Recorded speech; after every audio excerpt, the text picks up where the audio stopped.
ధ్యానించుకుందాం అండి. మరి పరిశుద్ధ గ్రంథమైన బైబిల్లో నుంచి అందరికీ తెలిసిన వాక్యాన్ని మాత్రమే నేను ఈ రాత్రి వేళ గుర్తు చేస్తాను. చదువుకున్న వారు నేను అడిగిన ప్రశ్నలకు మీరు వెంటనే జవాబిస్తే దేవుని యొక్క వాక్యం మనం త్వరగా ముగించుకోవటానికి అవకాశము ఉంటుంది. ఇప్పుడు సమయము మనకి 9 గంటలైంది కదా. ఎంత సమయం అయిందో చర్చ్ పైన ఆ వాక్యం చదువుతూ ఉన్నది కదా, ఆ రికార్డింగ్ అది మనకు గుర్తు చేస్తూ ఉంటుంది. మీరు గంటకి దేవుని వాక్యాన్ని కూడా చాలా జాగ్రత్తగా వినొచ్చు. విన్న తర్వాత కూడా దేవుని యొక్క ఆశీర్వాదాన్ని మనం పొందుకోవచ్చు. మంచిది ప్రియ దేవుని బిడ్డలారా. మరి మీరు చూస్తే బైబిల్లో ఎన్ని గ్రంథాలు ఉంటున్నాయి? కరెక్టేనా? బైబిల్లో 66 గ్రంథాలు ఉన్నాయి. మంచిది. ఈ గ్రంథాల్లో పాత నిబంధన గ్రంథంలో ఎన్ని ఉన్నాయి? పాత నిబంధన గ్రంథంలో ఎన్ని ఉన్నాయి అయ్యా? 39. Very good. క్రొత్త నిబంధనలో 27. టోటల్గా 39 ప్లస్ 27 66 గ్రంథాలు. వీరంటే ట్రైనింగ్ అయి ఉన్నారు కనుక చెప్పేస్తున్నారు. మీకు కూడా బాగా తెలిసై ఉంటుంది వాక్యం. అయితే ఇంకో ప్రశ్న అడుగుతా, చాలా జాగ్రత్తగా చెప్పాలి ఆన్సర్. టోటల్గా 66, పాత నిబంధనలో 39, క్రొత్త నిబంధనలో 27. ఎన్ని పత్రికలు పౌలు గారు రాశారు?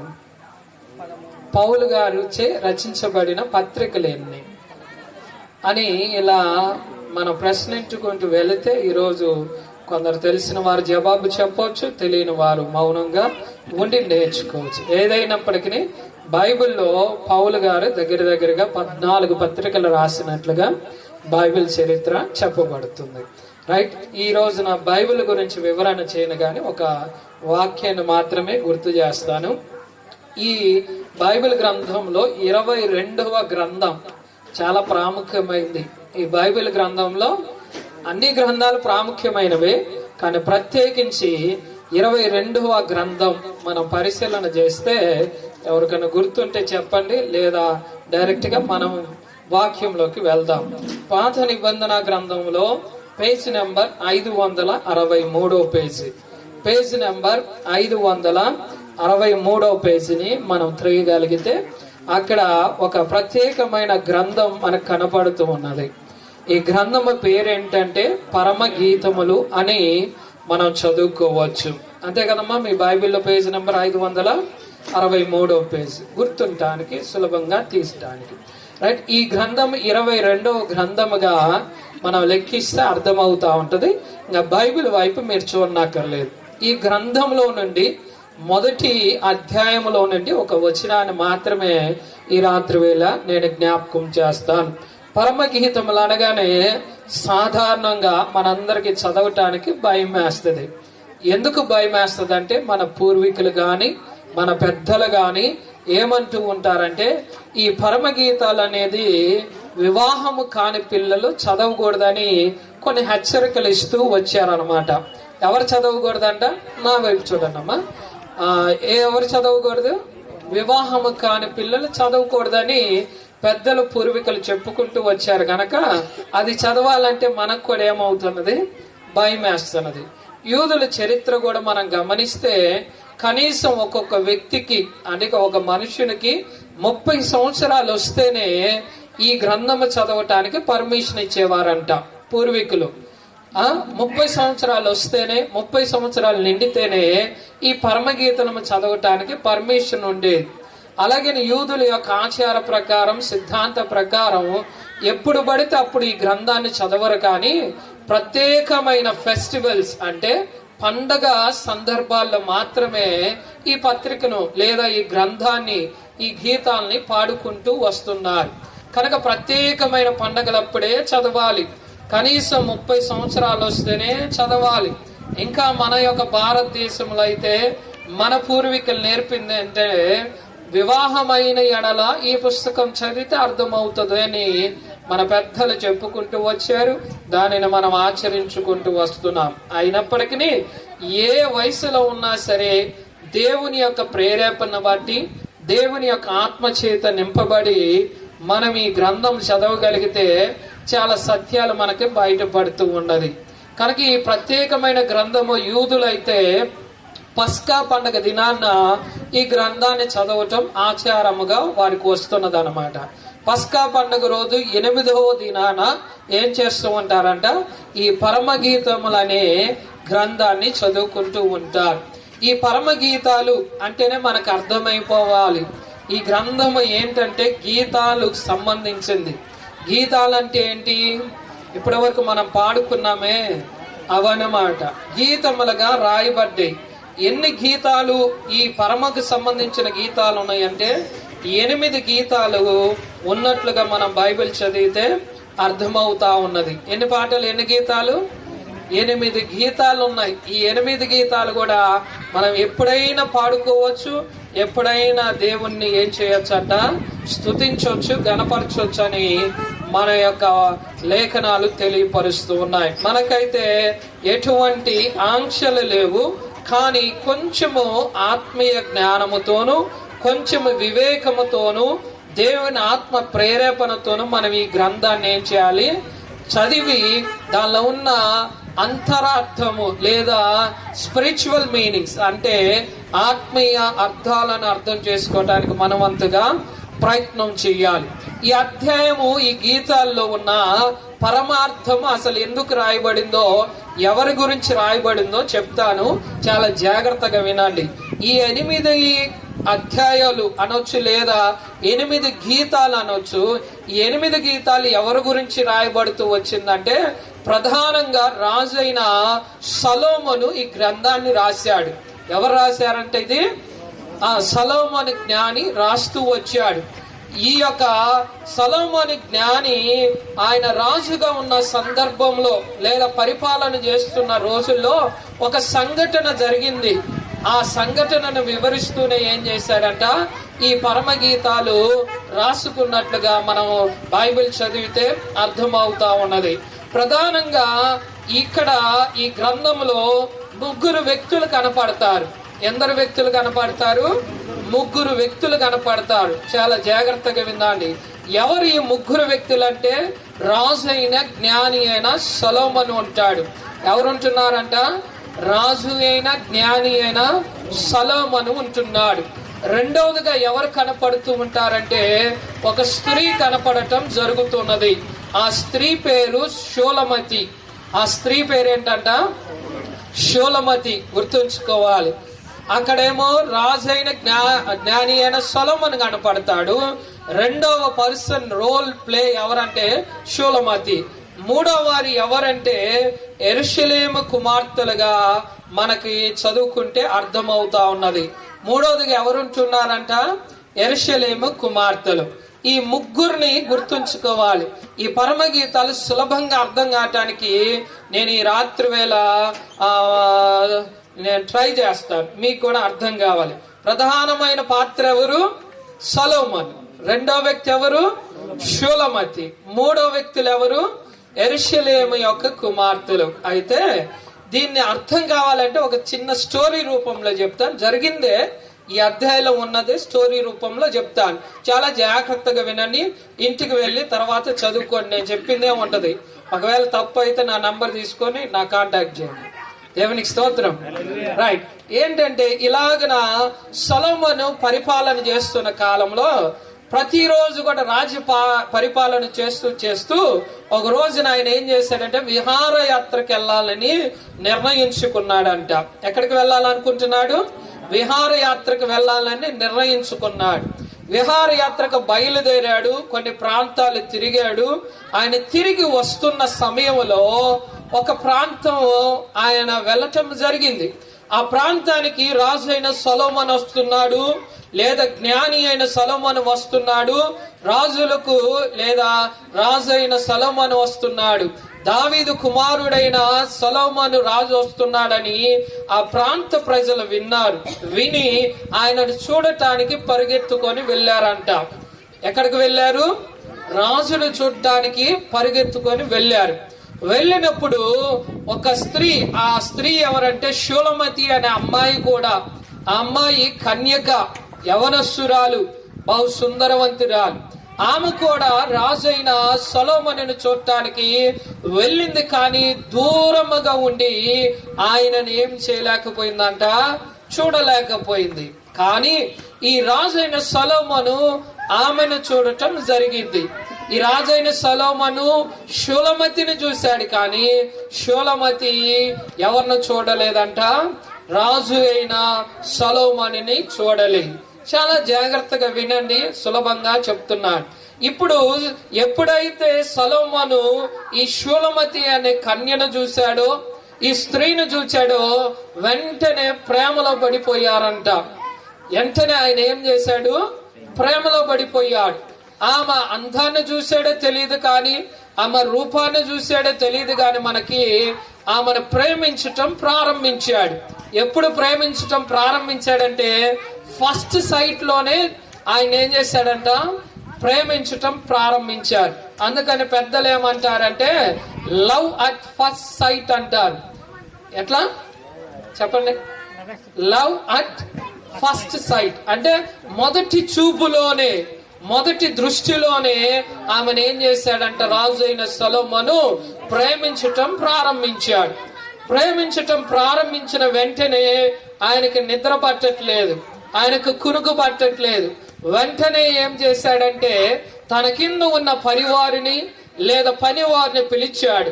పిలిచి ఏమంటున్నాడంటే, అయా నేను ఒక స్త్రీని కనుగొన్నాను, ఆమె నా దృష్టికి అందముగా కనపడ్డది, నేను ఆమెను ప్రేమిస్తున్నాను గనక ఆమెను వశపరుచుకోవటానికి లేదా ఆమెను వివాహం ఆడటానికి నేను వెళతాను, కానీ మీరందరూ రాజ్యానికి తిరిగి వెళ్ళమన్నాడు.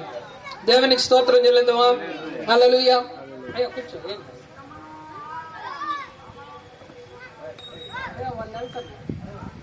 మనం కూర్చుందా? పిల్లలు ఆడుకుంటే ఆడుకోవాలి, ఆడుకున్నప్పుడు కూడా కొన్ని మాటలు వినపడతాయి, ఏం పర్వాలేదు. మీరు మాత్రం ఇక్కడే, మీ ముఖం నాకు కనపడపోయినా, నా ముఖం మీకు కనపడపోయినా వాయిస్ మాత్రం వినపడేది. రైట్? చాలా జాగ్రత్తగా తొందరగా ముగిస్తాను నేను. మనందరం కూడా తిరిగి వెళ్దాం. దేవునికి స్తోత్రం చేయలేదమ్మా? ఎక్కడ ఉన్నాం ఇప్పుడు? మీరు అబ్బాయి, మీరు రాజ్యానికి వెళ్ళండి, మంత్రులారా మీరు రాజ్య పరిపాలన చేయండి, కొంతకాలం మిమ్మల్ని ప్రేమించి వివాహం ఆడిన తర్వాత నేను వస్తానండి. సరేనండి. వెళ్ళాడు. ఎట్లా వెళ్ళాడు? రాజుగా వెళితే ఈమె స్వీకరిస్తుందో లేదో తెలియదు కదా. అందుకని ఆయన ఏం చేశాడంటే రాజు వేషాన్ని పక్కన పెట్టేసి ఆయన మారు వేషంలో ఈ షూలమతి దగ్గరికి వెళ్ళాడు. ఆ మారు వేషం ఏంటంటే గొర్రెల కాపరిగా వెళ్ళాడంట సొలొమోను. రాజైన వాడు ఏం చేస్తున్నాడు? గొర్రెల కాపరిగా అవతారం ఎత్తి గొర్రెలను మందను తీసుకొని షూలమతి ఎక్కడైతే ఉంటున్నదో వెతుక్కుంటూ వెళ్ళాడు. వెతుక్కుంటూ వెళితే ఆ అమ్మ ఎక్కడ దొరికింది ఎనకంటే ఒక ద్రాక్ష తోటలో కావలి కాస్తా ఉందంటే ఏమేం చేస్తున్నది? ఒక ద్రాక్ష తోటలో కావలి గట్టిగా ఉన్నది. సాధారణంగా తోటలకి కావలిగా ఎవరిని ఉంచుతారు అంటే పురుషులను ఉండటం జరుగుతూ ఉన్నది కదా. మన సమాజంలో స్త్రీ ఏమో ఇంటిలో పని చేస్తుంది, పురుషుడేమో బయటకు వచ్చి ఏం చేస్తాడు? పని చేసి సంపాదిస్తూ ఉంటాడు. అయితే ఈమెకి ఏంటి ఈ గతి పట్టింది, ఈమె ఏంటి ఈ పరిస్థితిలోకి వచ్చింది అని మనం అక్కడ ఆగి ఒక ప్రశ్న వేస్తే షూలమతి జీవితంలో ఒక జరగని కూడని ఒక సంఘటన జరిగింది. దేవునికి స్తోత్రం చెల్లిద్దామా? రైట్. ఏంటి ఆ సంఘటన? ఎందుకు ఆమె ద్రాక్ష తోటకు వెళ్ళి కావలిగత్తిగా కాస్తూ ఉన్నది, అంత చాకిరీ చేస్తున్నదని మనం గమనిస్తే తన ఇంటిలో కొందరు సహోదరులు ఉన్నారంట. ఎవరింటిలో? షూలమతి ఇంటిలో కొందరు సహోదరులు ఉన్నారు. ఆ సహోదరులు ఆమె మీద కోపపడటం జరిగిందంట. ఆమె మీదకి ఏం చేస్తున్నారు? కోపపడటం జరిగి వెంటనే వాళ్ళ అమ్మ దగ్గర పర్మిషన్ తీసుకొని ఇంటిలో ఉండటానికి ఈ అమ్మాయికి అర్హత లేదు గనక ఈ అమ్మాయికి ఒక పని అప్పగిద్దామని తీసుకొని వెళ్ళి ద్రాక్ష తోటకి కావలిగత్తగా ఉంచటం జరిగింది. ఇది మనం ఈ పరమగీతాలు మొదటి అధ్యాయం చదువుకుంటే ఈ చరిత్ర అంత ఉంటది, కానీ అది కవితా రూపంలో ఉంటది. నేను చెప్పినది వరుసగా ఉండదు. దేవునికి స్తోత్రం. ఒకవేళ ఉన్నా అది కవిత రూపంలో ఉంటది, చదివితే మనకు అర్థం కాదు. కనుక దానిలో ఉన్న సారాంశాన్ని మీకు చెప్తున్నాను, జాగ్రత్తగా విని నేర్చుకుందాం. ఇప్పటి వరకు ఏమైంది? ఆమెను తీసుకుని వెళ్ళి కావలిగత్తికి ఉంచారు. ఆ కావలిగత్తి అయిన ఆమె ఏం చేస్తుందంట, ఈ కాపలా కాస్తూ ఆ తోటని జాగ్రత్త పరుస్తున్న సమయంలో తన ప్రియుడైన సొలొమోను ఏం చేశాడంట, వచ్చి వారిద్దరు ప్రేమలో పడటం, వారిద్దరు ప్రేమించుకోవటం జరిగింది. ఇది ప్రారంభం ఈ యొక్క పరమగీతాల్లో ఉన్న దానికి, రైట్. ఇది ఎవరి మధ్య రాయబడిందంటే ఒక ప్రేమను గురించి రాయబడింది. ఎవరి మధ్య ప్రేమ? సొలొమోను అలాగే షూలమతి, వీరిద్దరి మధ్య ప్రేమ అనేమో ఒకటి జరిగింది. ఆ జరిగిన తంతు మొత్తం కూడా ఈ 8 గీతాలుగా రచించబడటం జరిగిందనమాట. దీన్నే ఏమన్నారు? పరమ గీతాలు అన్నారు. మనకు సంబంధించింది కాదు, పరలోకానికి సంబంధించిన గీతాలుగా మనము నేర్చుకోవాలని ప్రభు పేరిట మనం చేస్తున్నాం. కనుక ఈ తోటలో ఉండి కావలి కాస్తూ ఆమె ముఖం ఎలాగ అయిపోయిందంటే నల్లగా అయిపోయిందంట. మరి తెల్లగా ఉందో ఏమో తెలియదు కానీ మొత్తానికి ఒక వచనంలో ఆమె రాస్తూ వచ్చింది ఏంటంటే, నేను నల్లగా ఉన్నాను కానీ నేను సౌందర్యవంతురాలని అని ఒక మాట వెలిగింది. అంటే ఆమెకి సౌందర్యం ఉంది ఇంటిలో ఉన్నప్పుడు. ఎప్పుడైతే తన యొక్క సహోదరులు కోపపడి ఆ యొక్క కావలిగత్తిగా ఉంచారో, ఆమె ఎండలో వానలో పని చేస్తూ వచ్చినది కనుక ఆమె యొక్క సౌందర్యము తగ్గిపోయిందేమో తెలీదు, మొత్తానికి ఏమైపోయిందంట, నల్లగా అయిపోయింది. అప్పటికి చెప్తుంది యెరూషలేము కుమార్తెలకి, ఇదిగో యెరూషలేము కుమార్తెలారా, నాకు పై రూపము నల్లగా ఉందనుకుంటున్నారేమో, కానీ నేను బహు సౌందర్యవంతురాలనని ఆమెను గురించి ఆమె చెప్పుకోవటం జరిగింది. సాధారణంగా మీరు కూడా చూడండి, మిరపకాయలకి వెళ్ళకపోతే లేకపోతే స్లాబులకి వెళ్ళకపోతే ఎట్లా ఉంటారు చెప్పండి? నిద్రపోయాలి, దేనికి స్తోత్రం చెప్పండి. నిద్రపోయేవాళ్ళు అందరు మేలుకుతాం. అట్లా జరిగింది ఆమెకి, ఆమె వివరించింది అట్లాగా. సరే, నల్లగా అయిపోయింది. అందుకనే కొన్నాళ్ళు గనక మనం ఏసీలో ఉంటే ఎట్లా ఉంటుందో కదా, బాగుంటుంది. ఇలాగన యెరూషలేము కుమార్తెలకు చెప్తున్నా అనమాట. అయితే ఈ రాజు ప్రేమించాడు. ఈ రాజు ఈయన అని ఆమెకు తెలియదు కనుకనే గొర్రెల కాపరి అనుకుని ప్రేమించింది. కానీ ఈయన రాజు అయి ఉన్నాడు కనుక కొంతకాలం ప్రేమించి ప్రేమాన్ని జరిగించిన తర్వాత రాజు అయిన సొలొమోను కబురు వచ్చింది రాజ్యం నుంచి, రాజా ఎంతకాలం అక్కడ ఉంటావు, ఆమెనే ప్రేమిస్తావు, ఒకసారి రాజ్యానికి తిరిగి రావయ్యా అన్నారు. ఈయన ఆ మాట విని వెంటనే రాజ్యానికి, అమ్మా నేను మరలా వస్తానన్నాడు. రాజ్యాన్ని గురించి చెప్పలా, అసలు సంగతి చెప్ప, నేను మరలా వస్తాను, నువ్వు ఎదురు చూస్తావు అన్నట్లుగా చెప్తే ఈ అమ్మాయి ఎదురు చూస్తా ఉంది, ఎప్పుడు వస్తాడా నా ప్రియుడని ఎదురు చూస్తా ఉన్నది. కానీ ఆయన రావట్లేదు. కొన్నాళ్ళకి ఏమి జరిగిందంటే, ఇదిగో రాజైన సొలొమోను తన పరివారిని లేదా పల్లకిన ఒకటిని పంపించి ఇదిగో రాజు అయిన సొలొమోను షూలమతి నిన్ను తీసుకొని రమ్మన్నాడమ్మా అని చెప్పారు. తీసుకొని రమ్మన్నాడని చెప్పగానే ఏమో ఒప్పుకుందా అంటే ఒప్పుకోలేదు. ప్రియ దేవుని బిడ్డలారా, ఎందుకనగా ఆమె ఒక ఆయన్ని ప్రేమించింది. ఆయన ఏ వృత్తిలో ఉన్నాడు? గొర్రెల కాపరిగా ఉన్నాడు. కనుక నేను ఒక వ్యక్తిని ప్రేమించానండి, ఆయనను తప్ప మరొక పురుషుణ్ణి నేను ఎరగనండి. మీ రాజు పిలిచిన నేను రానంటే, లేదు రాజుగారు నిన్ను తీసుకొని రమ్మన్నారని చెప్పి తీసుకొని వెళ్ళి ఆమెకి ఒక ప్రత్యేకమైన గదిని ఏర్పాటు చేసినట్లుగా మనం చూస్తాం బైబిల్ చరిత్రలో. ఎక్కడ ఉంచినప్పుడు చెలికత్తెలతో చెప్తుంది, అమ్మా నేను ఒకరిని ప్రేమించాను, ఆయనను తప్ప మరి వివాహం ఎవరితో నేను ఆడనన్నప్పుడు నీ ప్రియుని విశేషం ఏంటి అని అప్పుడు యెరూషలేము కుమార్తెలు అడిగారు. ఏమని అడిగారు? షూలమతిని, నీ ప్రియుని యొక్క విశేషం ఏంటి? ఆయన అంటే పడి చేస్తున్నావు, ఆయన అంటే ప్రాణం ఇచ్చేటట్లుగా ఉన్నావు, ఏంటి ఆయనలో ఉన్న ప్రత్యేకత అంటే అప్పుడు ఆమె యెరూషలేము కుమార్తెలకి వివరించటం ప్రారంభించింది. ఏమని వివరిస్తుందంటే, మీరు మొదటి అధ్యాయము 14వ వచనం చదివితే అతని ప్రియుడు ఎలాంటి వాడు షూలమతి చాలా చక్కగా వివరిస్తూ ఉన్నది. ఈ వచనాన్ని గురించి ఈ రోజు ధ్యానించి మన అందరూ కూడా ఇంటికి వెళ్ళటానికి ప్రయత్నం చేద్దామని. చదవండి ఏమంటున్నదో వాక్యము. నాకు నా ప్రియుడు ఎంగేదు ద్రాక్షవనములో కర్పూరపు పూగుత్తితో సమానుడు అని ఆమె వివరిస్తుంది. నీ ప్రియుని విశేషం ఏంటంటే ఏమో చెప్పటం ప్రారంభిస్తుంది. నా ప్రియుడు నాకు ఎంగేదు ద్రాక్షవనములలో కర్పూరపు పూగుత్తితో సమానుడు అని చెప్పింది అన్నమాట. దేవునికి స్తోత్రం చెల్లిద్దామా? హల్లెలూయా. ఇంకా బైబిల్ మూసేయండి. ఇక్కడి నుంచి జరిగిన సంఘటన చెప్తాం మాట్లా. రైట్, అర్థమవుతుందమ్మా? అర్థమైతే 2 చేతుల పైకి వెరీ గుడ్. అర్థం అవ్వాలి. అర్థమయ్యేటట్లుగా నేను ప్రయత్నం చేస్తాను. ఇప్పుడు నా ప్రియుడు ఎలాంటి వాడంటే, ఎంగేదు ద్రాక్ష తోటలో కర్పూరపు పువ్వు గుత్తి ఎలాగైతే ఉంటుందో అలాగ ఉంటాడు అని వివరిస్తుంది తన ప్రియుని గురించి ప్రియురాలైన షూలమతి. కనుక ఎందుకు ఈ రాత్రి వేళ వీరిరువురు మధ్య జరిగిన సంఘటనను గుర్తు చేస్తున్నానంటే, ఇప్పుడు ఈ బైబిల్ పక్కన పెడితే పరమార్థము వచ్చేటట్లుగా మనం ఇప్పుడు మాట్లాడుకుందాం. ఈ గ్రంథంలో ఆత్మీయ అర్థాలను మనం మాట్లాడుకుంటే, సొలొమోను ప్లేస్ లోనేమో మన రక్షకుడైన యేసుక్రీస్తు వారు ఉంటారు. చెప్పండి, ఎవరుంటారు?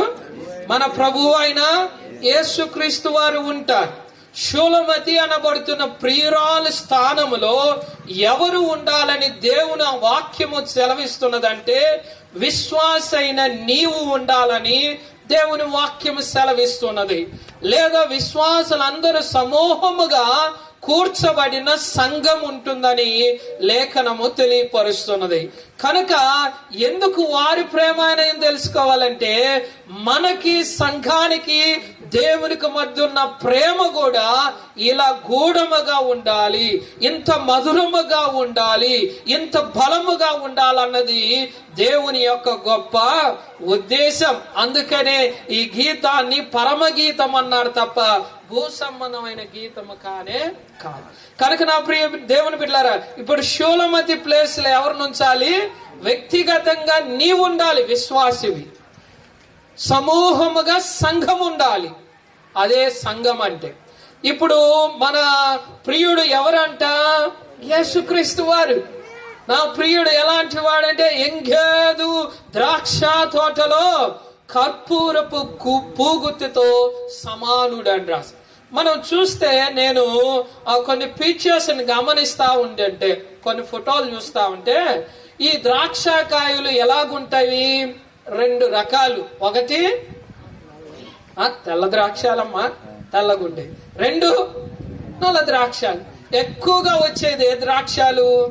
నల్ల ద్రాక్షాలు. నల్ల ద్రాక్షాల మధ్య ఒక తెల్లటి పువ్వు గుర్తు పెట్టామనుకోండి, ఎలాగుంటుంది?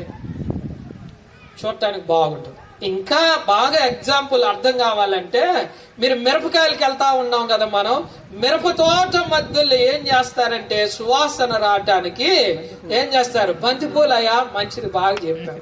బంతిపూల మొక్కలు వేస్తారు.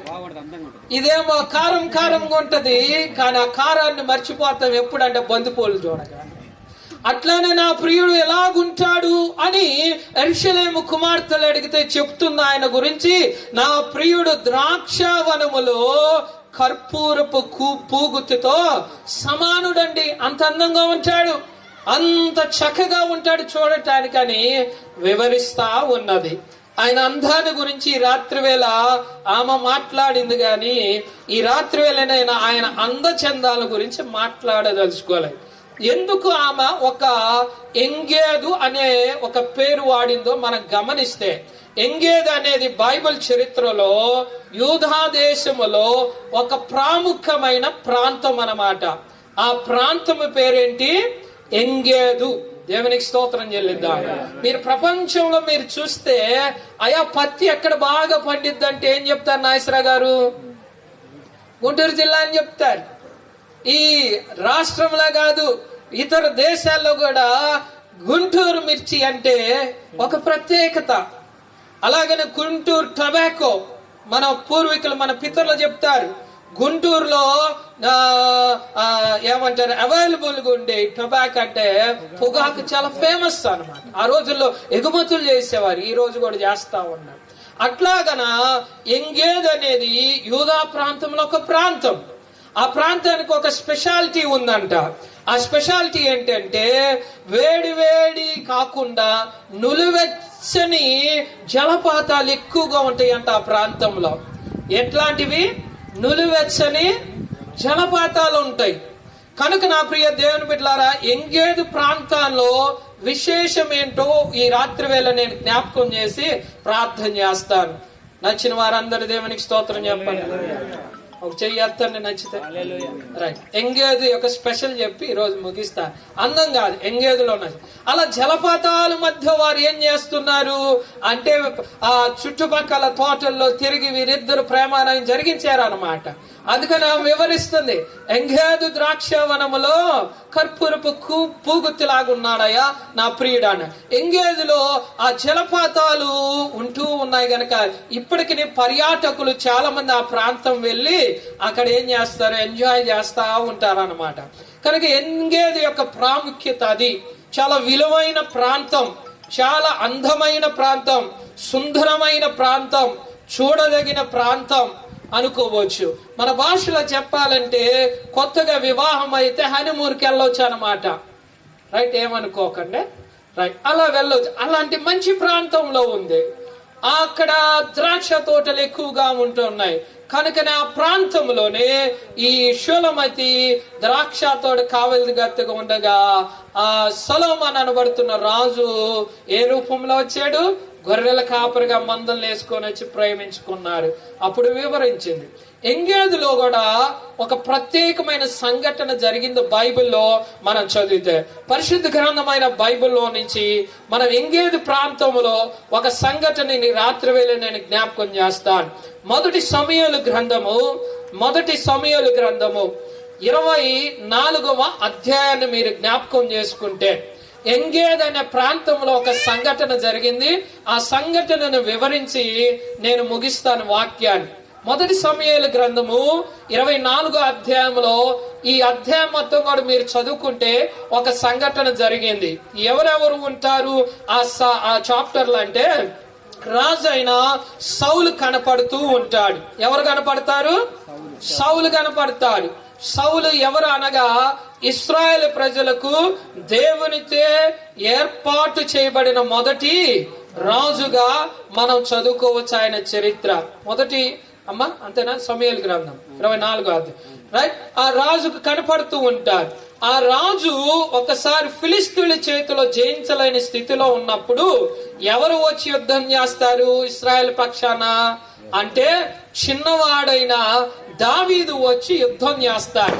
యుద్ధం దావీదు ఎలాగ చేశాడో మీ అందరికి చరిత్ర తెలుసు. ఎలా చేశాడు?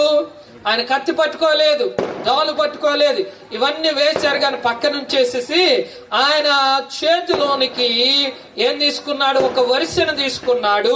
అలాగే 5 రాళ్లను ఏరుకున్నాడు. ఆ లోయలో 5 రాళ్లను వేరుకున్నాడు. గాని ఒకే ఒక రాయిని ఉపయోగించి శత్రువు అయిన గొల్యాతుని ఏం చేశాడంట? సంహరించాడు, చంపేశాడు. ఇశ్రాయేల్ ప్రజలకి రాజ్యానికి ఏమిచ్చాడు? జయాన్ని ఇచ్చాడు.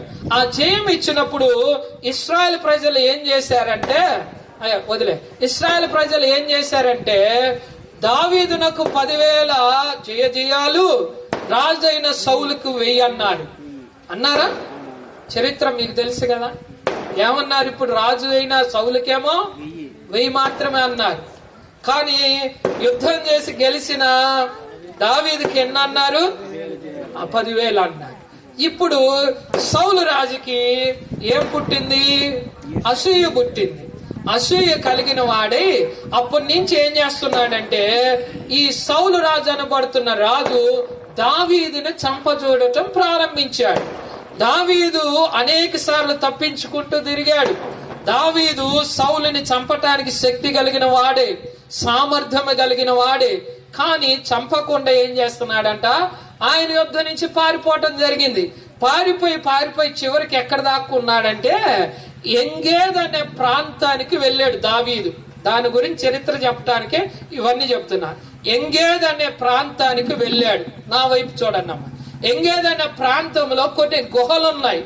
ఆ గుహల్లో దావీదుతో పాటు తన స్నేహితులు ఏం చేశారు, ఆ గుహలో దాక్కున్నారు. రాత్రి సమయం అయింది. ఆ రాత్రి సమయంలో వారు గుహల్లో దాక్కోండి సేద తీర్చుకుంటుండగా అదే ప్రాంతానికి, ఎంగేదు ప్రాంతానికి సౌలు రాజు కూడా ఆయన్ని వెతుక్కుంటూ వచ్చాడు. అదిగో ఎంగేదు గృహంలో దావీదు దాక్కున్నాడంట అని వర్తమానం వినగానే ఈ రాజు అయిన సౌలు తనని చంపివేయటానికి సైన్యాన్ని తీసుకొని ఎంగేదు అనే ప్రాంతానికి వచ్చాడు. కానీ ఆయన కనపడట్లా. వెతుకుతా ఉన్నాడు సౌలు రాజు సైన్యం అంతా కూడా. దావీదు కనపడితే చంపేద్దాం, నా పగని తీర్చుకుందాం, నా అసూయను మాన్పుకుందాం అన్నట్లుగా ప్రయత్నం చేస్తే రాత్రి వేళ అయింది. రాత్రి వేళ సౌలు రాజుకు ఒక కార్యక్రమం చేయాలి అవసరం వచ్చింది. దాన్నే బైబిల్ భాషలో శంఖానవర్తి అన్నారు. శంఖానవర్తి అంటే అర్థమైందంటే, నా వైపు చూస్తే అర్థమైంది, ఇది గాని ఇది గాని, రాత్రి అయింది కదా, ఇది గాని ఇది గాని వస్తే రాజు ఏం చేశాడు వెంటనే అంటే, ఆ కరెక్ట్ గా గుహ దగ్గరికి వెళ్ళాడు. ఆ గుహ ద్వారము దగ్గరికి వెళ్ళి ఆయన శంఖానవర్తి కానిస్తా ఉన్నాడు. ఇది చెప్తే మీకు అర్థమైపోద్ది వాక్యం. శంఖానవర్తి కానిస్తా ఉన్నప్పుడు ఆ గుహ లోపల నుంచి దావీదు శిష్యుడు ఒకడు బయటకు వచ్చాడు. ఆ సమయంలో వచ్చి దూరం నుంచి గుహలో నుంచి బయట ఉన్న సౌలు రాజును చూశాడు. సౌలు రాజును చూసి ఏమన్నాడంటే, వెంటనే పరిగెత్తుకొని లోపలికి వెళ్ళి గుహలోకి ఇప్పుడు దావీదుతో చెప్తున్నాడు. ఏమని చెప్తున్నాడంటే, ఓ దావీదు, దేవుడు నీకు అవకాశం ఇచ్చాడు, నీకు అవకాశం ఇచ్చాడు గనక సౌలు రాజు శంఖానవర్తి రాత్రి వేళలో ఒక్కడే చేస్తున్నాడు. ఆయన పక్కన సైన్యం లేదు గనక గుహ బయట ఉన్నాడు. నువ్వు గనక సెలవు ఇస్తే, మాట ఇస్తే మేము వెళ్ళిపోయి సౌలు రాజు తలని తీసుకొని వస్తామయ్యా, ఆయనని చంపేస్తామని చెప్పాడు. అప్పుడు వెంటనే దావీదు నోరు తెరిచి భయముతో భక్తితో వారిని వెళ్లకుండా ఆపేశాడు. వారిని వెళ్లకుండా ఏం చేశాడు, ఆపేశాడు. ఎందుకు ఆపేశాడని మీరు ప్రశ్న వేయాలి. ప్రశ్న వేస్తే దేవుని వాక్యం బాగా తెలుసుకోవచ్చు. ఎందుకు ఆపేశాడని ప్రశ్న వేస్తే చరిత్ర ఈ 24 అధ్యాయం ఏం తెలియపరుస్తుందంటే, ఆయన వెంటనే వారిని ఆపివేసి ఆయన బయటికి వెళ్ళి శంఖానివర్తి కానిస్తున్న సౌలు రాజుకు తెలియకుండా వస్త్రపు చెంగునికి ఏం చేశాడంట, కత్తితో లేదా కత్తితోనో ఒక ముక్కను కత్తిరించాడు. కత్తిరించి ఆయన లోపలికి తీసుకొని వచ్చాడు. ఏంటి ఈయనను చంపకుండా వదిలేశాడు? దావీదుకి అవకాశం వచ్చింది కదా, ఎందుకు చంపలేదంటే, మీరు బైబిల్ వాక్యాన్ని చదువుకుంటే ఆయన ఒక మాట అన్నాడు. ఆ మాట నేను గుర్తు చేస్తాను. చూడండి, ఎందుకు ఆయనను చంపలేదో మనం ఒకసారి పరిశీలన చేస్తే, పై వస్త్రాన్ని ఆయన ఏం చేశాడంట, కత్తిరించుకొని వచ్చేసాడు. కత్తిరించుకొని ఈ 24 అధ్యాయం 6వ వచనం చూడండి ఏమంటాడు. ఎందుకు ఆయనను చంపలేదు, వస్త్రపు చెంగును మాత్రమే కత్తిరించుకొని వచ్చాడో చూద్దాం. చదవమ్మ ఏమంటాడో. ఇతడు యెహోవా చేత, ఇతడు అనగా సౌలు యెహోవా చేత అభిషేకము నొందినవాడు గనుక యెహోవా చేత అభిషిక్తుడైన నా ప్రభువునకు నేను ఈ కార్యము చేయను. యెహోవాను బట్టి అతనిని నేను చంపనని తన జనముతో చెప్పెను. దేవునికి స్తోత్రం చేయాలి. ఎందుకు చంపట్లేదు దావీదు సౌలు రాజునంటే ఒకే ఒక కారణం. ఏంటా కారణం అంటే, ఇశ్రాయేల్ ప్రజలకి రాజు కావాలనే ప్రజలు అడగగా దేవుడే సౌలు అనబడుతున్న వాడిని అభిషేకించి ఏం చేశాడు, రాజుగా చేశాడు. కనుక దేవుని చేత అభిషేకింపబడి దేవుని చేత నియమింపబడిన రాజుని మనము హత్య చేయకూడదయా అని దేవుని యొక్క మాటకి ఏం చేశాడంట, దావీదు లోబడ్డాడు, విధేయత కనపరిచాడు, అలాగనే భక్తిని కూడా కనపరుస్తూ వచ్చాడు. కనుక నా ప్రియ దేవుని బిడ్డలారా, ఈ రాత్రి వేళ ఎంగేద్ అనే ప్రాంతంలో జరిగిన సంఘటన ఏంటంటే, ఇదిగో శత్రువు కాదు గాని శత్రువుగా మలుచుకున్న ఈ సౌలు దావీదుని చంపజూస్తే, దావీదు అతన్ని చంపటానికి అవకాశం వచ్చినప్పటికీ దేవుని మాటను బట్టి దేవునికి విధేయుడై ఆ పగను కోపం మన పక్కన పెట్టేసి ఆయన ఏమంటున్నాడు, దేవుని యొక్క మాటకు విధేయత కనపరిచాడు. కనుక ఎంగేజ్ అనే ప్రాంతం నుంచి మనం ఏం నేర్చుకుంటున్నామంటే, దావీదు చరిత్ర ద్వారా విధేయతను మనం నేర్చుకుంటున్నాం. చెప్పల కూడా దేవునికి స్తోత్రం చేయలేదమ్మా. కనుక యేసు ప్రభు వారు కూడా దావీదుకు సాదృశ్యంగా కనపడుతూ వచ్చాడు. పరమగీతాలమే సొలొమోను రాజుతో సమానముగా దేవుని పోల్చుకుంటూ వచ్చాం. కనుక ఎంగేదు వనములో ఇదిగో ద్రాక్ష తోటలో పూగుత్తితో సమానుడు అంటే, దావీదు ఎలాగైతే సౌలు రాజును క్షమించాడో అలాగనే మన రక్షకుడైన యేసుక్రీస్తు వారు మనము కూడా పాపము చేసి నేరము చేసి దోషమైన జీవితాన్ని మనం జీవిస్తూ దేవునికి శత్రువులమై ఉండగా, ఆ శత్రువులైన మనల్ని కూడా దేవుడు ఏం చేస్తాడంట, ప్రేమించాడు, కనికరించాడని వాక్యము సెలవిస్తున్నాం. దేవునికి స్తోత్రం చేయలేదా? అందుకని ఆమంటే, నా ప్రియుడు ఎంగేదు ద్రాక్ష తోటలో కర్పూరపు పుష్పముతో సమానుడు అంటుంది. కనుక మన దేవుడు ఎలాంటి వాడంటే, ఎవరైనా సరే నేరము చేసినా, పాపము చేసినా, దోషము చేసినా ఆయన యొద్దకు రాగలిగితే, ఆయనను ప్రేమించటం ప్రారంభించగలిగితే, దేవుడు మన మీద జాలిపడి ఏం చేస్తాడంట, ప్రేమించటం ప్రారంభిస్తాడు. అందుకని ఫిలిప్పీయులకు రాసిన పత్రిక 2వ అధ్యాయం మీరు చదవనక్కర్లేదు కానీ, యేసుక్రీస్తు వారు ఎంత విధేయత కనపరిచాడంటే, దావీదు కంటే ఎక్కువ విధేయత కనపరిచాడు. తండ్రి మాటకు లోబడ్డాడు, అందుకనే ప్రాణం విడిచాడు. ఎంతగా విధేయత ఆయన కనపరిచాడంటే, ఆ వాక్యము చదివితే యేసుక్రీస్తు మరణము పొందునంతగా ఆయన విధేయతను ఏం చేశాడంట, కనపరిచాడు. కనుక నా ప్రియ దేవుని బిడ్డలారా, యేసుక్రీస్తు వారు విధేయతను గురించి నేర్పుతుంది ఈ యొక్క అధ్యాయం అంతా కూడా.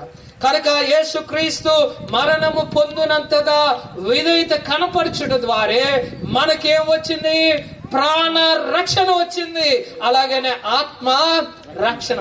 నిజంగా దావీదు అవకాశం వచ్చింది అని చెప్పి తన జనాంగాన్ని పంపివేస్తే దమ్మును చంపేసే వాళ్ళ. దేవునికి స్తోత్రం చేయలేదు. కానీ అది కాదు బైబిల్ చెప్తుంది. నేరం చేయని వారు ఎవరున్నారు ఈ ప్రపంచంలో? అందుకని అపోస్తలుడైన పౌలు రోమా పత్రిక 3వ అధ్యాయం చివరి వచనాలు మనం చదవనక్కర్లేదు కానీ, నీతిమంతుడు ఒక్కడును లేడు, అందరూ పాపము చేసి దేవుడు అనుగ్రహించే మహిమను పొందలేని స్థితిలో నీ కొరకు నా కొరకు ఇదిగో తన ప్రియుడైన కుమారుడైన యేసు క్రీస్తుని ఇక్కడికి పంపించి ఆయన కల్వరి శిలువలో మరణించడం ద్వారా మనకేమొచ్చిందంట, రక్షణ. అక్కడ సౌలుకి ప్రాణ రక్షణ వచ్చినది, కానీ ఆయన నమ్మి ఆయన దగ్గరికి వెళ్ళి మన పాపములు ఒప్పుకుంటే మనకు ఆత్మరక్షణ వస్తుందని అర్థం ఇస్తా ఉన్నా. ఇది ఎంగేదు ప్రాంతంలో జరిగిన ఒక ప్రాముఖ్యమైన సంఘటన. రెండోది, అలా ఆయన వస్త్రపు చెంగును కత్తిరించుకొని వచ్చాడు. తెల్లారింది. తెల్లారగానే సైన్యం బయలుదేరుతుంటే కొండ మీద ఎక్కాడు దావీదు. గుహలో నుంచి బయటకు వచ్చి అంటున్నాడు, ఓ నా ఏలిన వాడైన రాజైన సౌలా అని పెద్దగా కేక వేశాడు. కేక వేస్తుంటే ఇక్కడ ఏదో విన్నట్టుగా ఉంది ఈయన వాయిస్ ఎక్కడో విన్నట్టుకుందే అని వెనక తిరిగి చూస్తే దావీదు కనపడుతున్నాడు. దావీదు కనపడుతుంటే దావీదుతో మాట్లాడుతున్నాడు.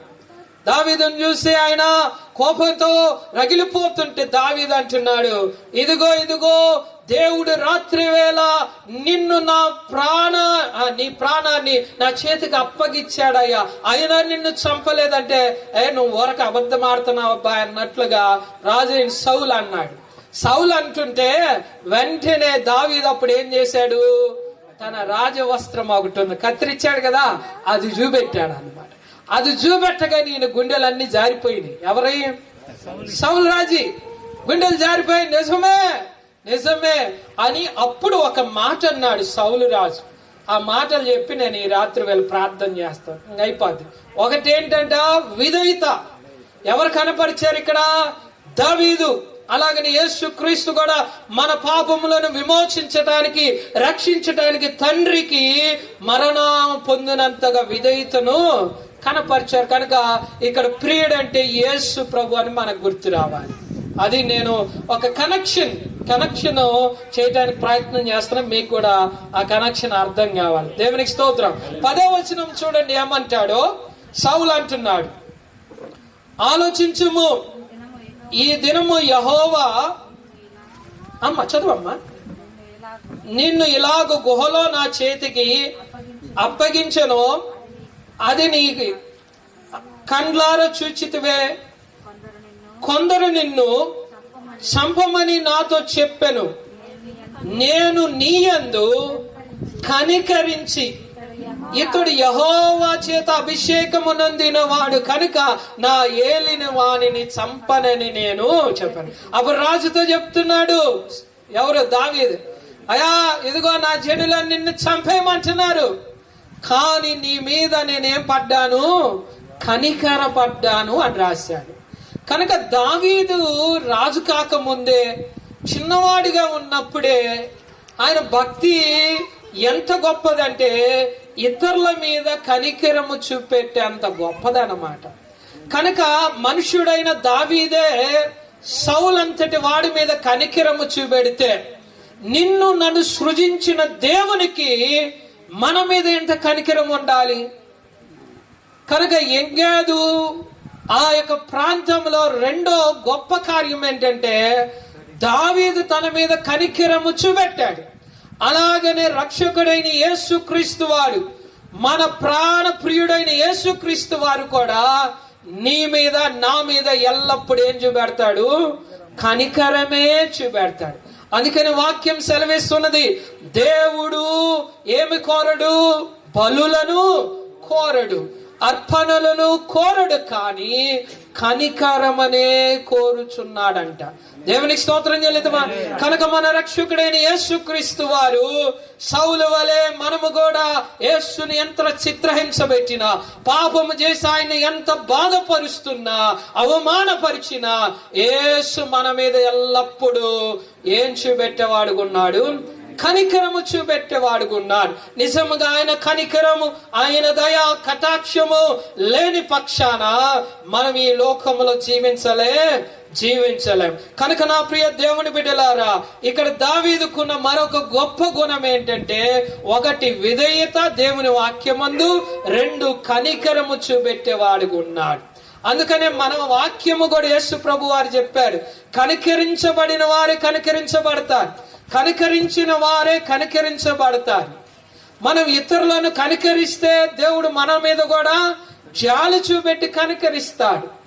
మన పంటికి పన్ను, కంటికి కన్ను అంటే నీవు కనికరాన్ని పొందుకోలేడు. కనుక ఉపమానాలు చాలా దేవుడు ఉదాహరించి ఈ స్వార్థల భాగాల్లో కూడా చెప్పాడు. చాలా ఉదాహరణలు ఈ రాత్రి వేళ సమయం కాదు కానీ. కనుక దేవుడు ఎలాంటి వాడు? మన మీద ఎప్పుడు కనికరము చూపెట్టేవాడు, జాలి చూయించేవాడు. గనక ఆయన యొద్దకు వచ్చి మనం ఏం చేయాలంట? మన పాపములను ఒప్పుకుందాం.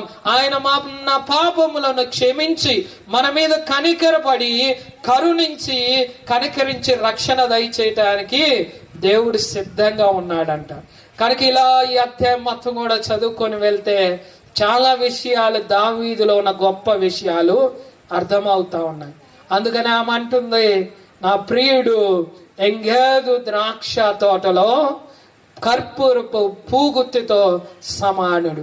ఎంగేదు అనుభవం ఏంటంటే కనికరించటం. ఎంగేదు అనుభవం ఏంటంటే దేవుని మాటకు విధేయతను కనపరచటం. ఎంగేదు అనుభవం ఇంకా ఏంటంటే ఆయన ఏం చేశాడంటే, చివరిగా మీరు వచనాలు చదువుకుంటే, దావీదు సౌలు అంటున్నాడు, దావీదు నేను నిన్ను చూశాను, నిన్ను తరుముతూ వచ్చాను, నువ్వు తప్పించుకుంటూ వచ్చావాయా? ఆయన ఆ రాత్రి వేళ దేవుడు నన్ను నీ చేతికి అప్పగిచ్చాడు, నీ జనాంగికి అప్పగిచ్చినా సరే నీ మీద, ఇదిగో నా మీద నువ్వు జాలు చూయించావు, నన్ను కనికరించావు, నువ్వు దేవుని మాటకి విధేయత చూపెట్టావు. నేను నీకు కీడు చేయదలిస్తే నీవు నాకు ఉపకారము చేశావు అంటాడు. దేవునికి స్తోత్రం చెల్లిద్దామా. ఏమంటున్నాడు సౌలు దావీదుతో? నేను నీకు కీడు చేయాలని చూస్తాను, నిన్ను ప్రాణము తీయాలని చూస్తా, చంప చూశాను, కానీ నీవు ఏం చేసావు, నాకు ప్రాణభిక్ష పెట్టి ఉపకారము చేసావయ్యా అంటాడు.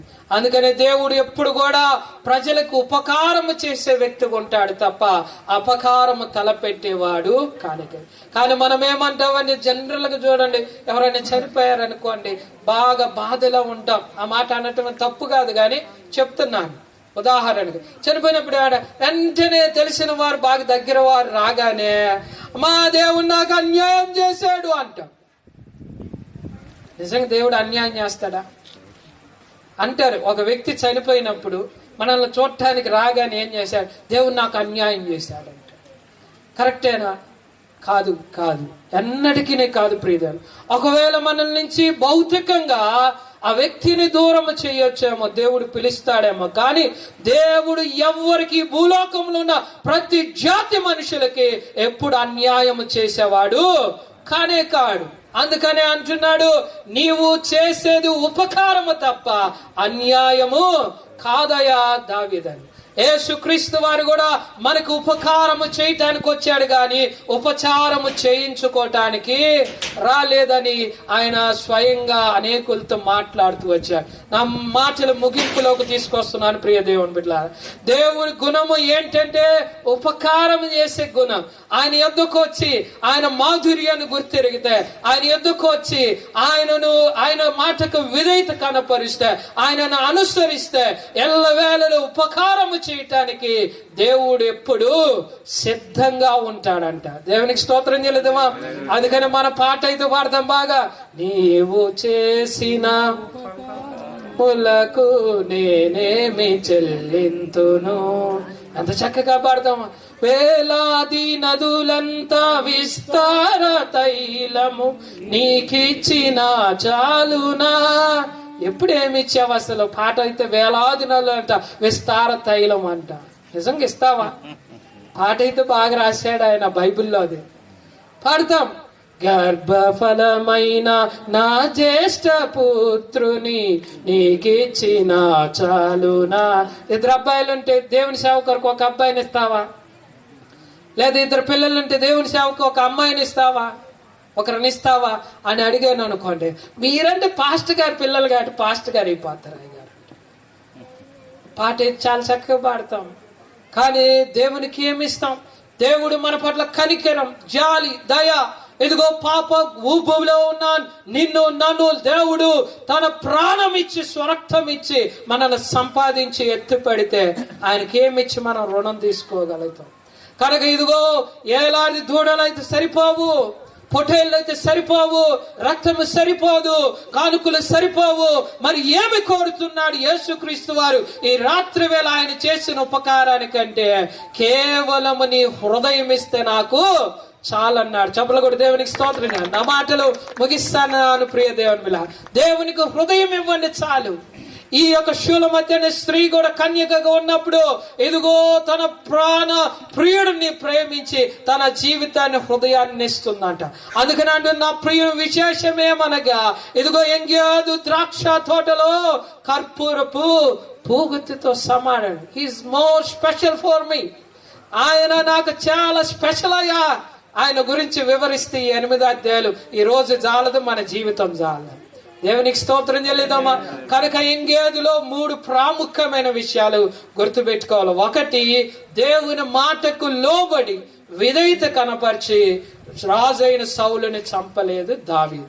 రెండవది, కనికరము చూపెట్టాడు గనక ఆయన బ్రతికిపోయాడు.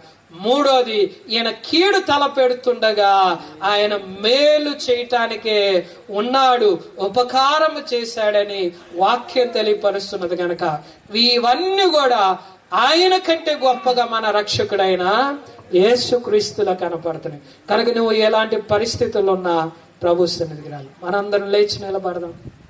ఈ బైబిల్ కింద పెట్టండి. మనందరం లేచి